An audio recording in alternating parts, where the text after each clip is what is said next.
Oke, Om Swastiastu, Assalamualaikum warahmatullahi wabarakatuh. Salam, namo buddhaya, salam sejahtera buat kita semua. Rahayu, rahayu, rahayu. Ya, hari ini Minggu. Kita mau tunjukkan satu tanaman alpukat kelut.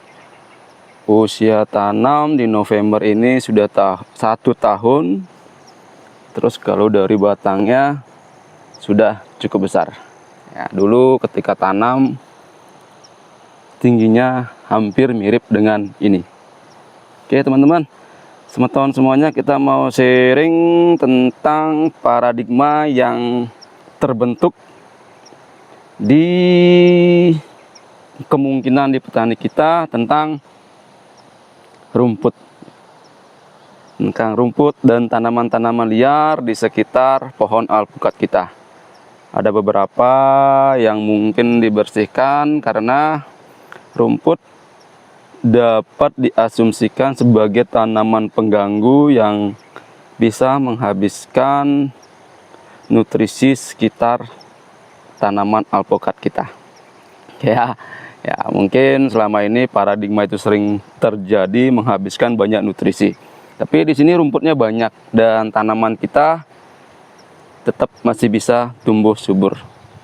Nah, kalau pola pikir kita balik lagi ya, kemungkinan rumput-rumput ini ada itu karena ingin menunjukkan sesuatu pada tanah kita. Ya, banyak rumput-rumput, semisal rumput ilalang itu kita asumsikan bahwa tanah kita itu terlalu asam. Dan rumput-rumput yang seperti jenis kacang-kacangan ini mengkondisikan bahwa lahan kita kebanyakan sebagai nitrogen ya, banyak mengandung nitrogen. Nah, untuk itu kita di sini saya pribadi menciptakan simbiosis mutualisme antara alpukat dan rumput. Ya, menurut saya kemungkinan terlalu banyak nutrisi yang tidak bisa dikonsumsi oleh pohon alpukat secara langsung. Akar-akar lumput ini yang lebih kuat. Nah, mereka mengkonsumsinya terlebih dahulu, menyimpannya dalam daun mereka, menyimpannya dalam akar mereka, lalu kita rabas-rabas dan kita masukkan ke dalam lubang yang kelak dapat dimanfaatkan oleh alpukat. Ya, dan selain itu mungkin ada paradigma yang kebentuk dari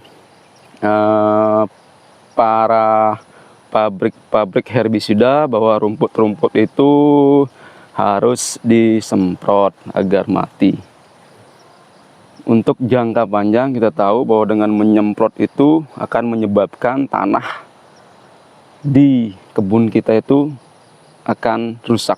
Ya, jadi ini cara yang saya gunakan sambil dirabas. Setiap 6 bulan sekali kita melakukan penggemuran. Saya tumpuk di sebelahnya, lalu saya timbun dengan tanah. Dan rumput-rumput yang rabas-rabasan yang lain sengaja saya tetap masukkan ke dalam lubang dan biarkan membusuk, kelak dimanfaatkan oleh alpukat. Ya, segitu ya sharing kita hari ini. Dan teman-teman lebih bijak lagi memandang rumput sebagai sesuatu yang bermanfaat juga bagi kita, karena kalau kita lihat banyak sekali ya tumbuh-tumbuhan besar di sini berdampingan dengan rumput, toh masih tetap bisa tumbuh dengan subur. Nah, selain itu juga rumput-rumput ini kelak mengurangi penggunaan kita terhadap mengurangi biaya kita terhadap penggunaan kohe kambing. Ini selama 1 tahun tanam, saya hanya baru sekali mengisi dengan kohe kambing yang ukuran karung kecil. Sisanya saya menggunakan rumput-rumputan ini. Ya, fungsinya mungkin hampir sama, mengurangi biaya, terus kita bisa memanfaatkan sesuatu di sekitar lahan kita. Oke ya, sekian sharing hari ini. Bijak-bijak memandang rumput sebagai sesuatu yang bermanfaat bagi tanaman kita, bukan malah disemprot karena akan mengganggu mikroba-mikroba yang ada di tanah. Oke, sekian dari saya. Rayu rayu rayu, salam dari The Tegal Alpukat Rangdu.